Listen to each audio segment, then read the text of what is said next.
নাইকা থেকে বেশ কিছুদিন আগে আমার একটা প্রয়োজনীয় জিনিস অর্ডার করেছিলাম। আজ সকাল 10:30টার মধ্যেই সেটা আমি হাতে পেলাম। আমি তো জানি এইটার মধ্যে কি আছে, তাই তোমাদের সঙ্গেও এটা শেয়ার করছি। দেখো, এটা একটা পেডিকিওর ম্যানিকিওর বক্স। এর মধ্যে পেডিকিওর ম্যানিকিওর করার জন্যে সমস্ত সরঞ্জাম রয়েছে। এবার তোমরা গেস করে বলো তো বন্ধুরা, আমি এই বক্সটা কেন কিনলাম? পরবর্তী সময়ে আরও অনেক ভিডিও থাকবে এই বক্সটার উপরে, এবং এটা আমি কী কাজে ব্যবহার করব সেটাও তোমাদের সঙ্গে শেয়ার করব। কিছুক্ষণ পরে পাশের বাড়ির দিদি বলল, চলো একটুখানি গঙ্গার ধার থেকে বেরিয়ে আসি। তাই কোনো কিছু চিন্তা না করে গঙ্গার ধারের অপরূপ সৌন্দর্য উপভোগ করতে দুজনে মিলে বেরিয়ে পড়লাম। আর দেখো, আজ ছিল অমাবস্যা। অমাবস্যার কারণে নদীতে ছিল জোয়ার।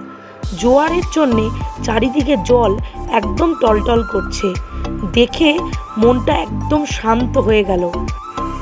কিভাবে একজন নৌকার মধ্যে বসে অনেকক্ষণ ধরে মাছ ধরছে।